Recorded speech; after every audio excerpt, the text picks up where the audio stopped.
Hello दोस्तों, स्वागत है आपका अल्ट्रा हॉरर डोज की कहानियों के एक और एपिसोड में। आज की रात आपके लिए हम लेकर आए हैं डर, रहस्य और उस साए की खामोशी। ये कहानी है एक लड़की की जो बरसात की आधी रात में अपने हॉस्टल के कमरे में अकेली थी। लेकिन उस रात वो अकेली नहीं थी, कोई और भी था जो उसे बस दूर से नहीं बल्कि बहुत करीब से देख रहा था। तो तैयार हो जाइए, क्योंकि आज आप सुनने वाले हैं बरसात की परछाई, एक ऐसी दिल दहला देने वाली कहानी जिसे सुनकर शायद आप भी अगली बरसाती रात अकेले कमरे में रहना पसंद नहीं करेंगे। तो चलिए सुनते हैं इस कहानी को सिर्फ अल्ट्रा हॉरर डोज की दुनिया में। रात गहरा रही थी और बाहर मूसलाधार बारिश हो रही थी। बिजली कड़क रही थी, मानो आसमान भी रो रहा हो। रिया अपने कॉलेज के हॉस्टल के कमरे में अकेली थी। उसकी रूममेट किसी काम से घर गई हुई थी। रिया को बरसात की रातें हमेशा से ही डरावनी लगती थीं, खासकर जब वो अकेली हो। अचानक कमरे के बाहर कॉरिडोर से किसी के चलने की आवाज़ आई। ये आवाज़ किसी इंसान के चलने की तरह नहीं थी, बल्कि जैसे कोई भारी चीज़ घिसट रही हो। रिया का दिल जोरों से धड़कने लगा। उसने खिड़की से बाहर झांका, लेकिन कॉरिडोर में सिर्फ अंधेरा था। कुछ देर शांति रही, लेकिन फिर वही आवाज़ फिर से सुनाई दी, इस बार थोड़ी और पास से। रिया ने डर के मारे अपने कानों पर हाथ रख लिया। उसे लगा जैसे कोई उसके दरवाजे के ठीक बाहर खड़ा हो। उसने दबी आवाज़ में पूछा, कौन है यहाँ? लेकिन कोई जवाब नहीं आया, बस एक लंबी खामोशी और किसी के सांस लेने की आवाज़ आई, जैसे कोई गहरी सांस ले रहा हो। रिया की सांसें अटक गईं। तभी उसके दरवाजे के हैंडल ने धीरे धीरे घूमना शुरू कर दिया।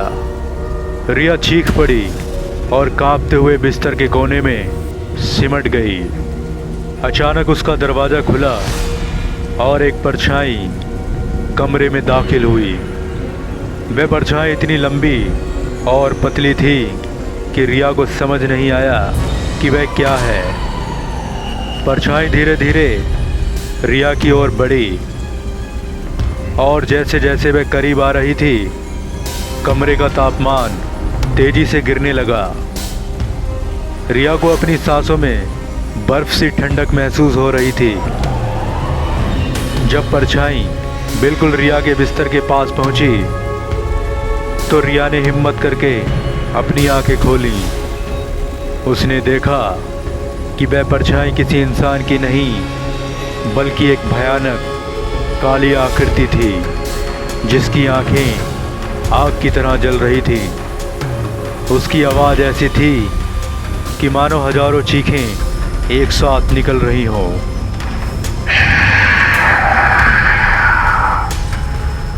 तुम यहाँ अकेली नहीं हो, आकृति ने फुसफुसाकर कहा और उसकी आवाज़ रिया के कानों में गूंज गई। मुझे तुम्हारा ही इंतजार था। रिया चीखना चाहती थी, लेकिन उसकी आवाज़ गले में ही फंस गई।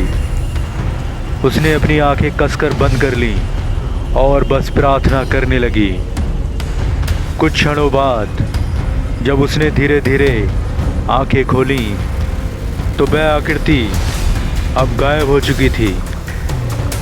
कमरा फिर से शांत था, बस बाहर से बारिश की आवाज़ ही आ रही थी।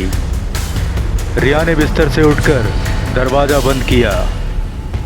उस रात वह सो नहीं पाई। अगली सुबह जब उसकी रूममेट वापस लौटी तो रिया ने उसे सब कुछ बताया। उसकी रूममेट ने बस इतना कहा, रिया, यहाँ रात में किसी को अकेले नहीं रहना चाहिए। यह हॉस्टल बहुत पुराना है और कई लोगों का कहना है कि यहाँ कुछ अजीब चीज़ें होती रहती हैं। रिया ने उस रात जो देखा था वह उसकी रूह में बस गया था और तब से हर बरसात की रात जब वह अकेली होती उसे लगता कि वह परछाई अभी भी बाहर कॉरिडोर में उसका इंतज़ार कर रही है। तो दोस्तों, ये थी आज की डरावनी कहानी, बरसात की परछाई। क्या आपने कभी ऐसी रात महसूस की है जब बारिश के शोर के बीच कोई अनजानी आहट सुनाई दी हो? शायद वो महज आपका वहम हो या फिर सचमुच कोई अनदेखा साया जो अंधेरे में आपका इंतज़ार कर रहा हो। अगर आपको ये कहानी पसंद आई हो तो चैनल को सब्सक्राइब करना ना भूलें। इस वीडियो को लाइक और शेयर कीजिए ताकि और लोग भी इन सिहरन भरी कहानियों का मज़ा ले सकें।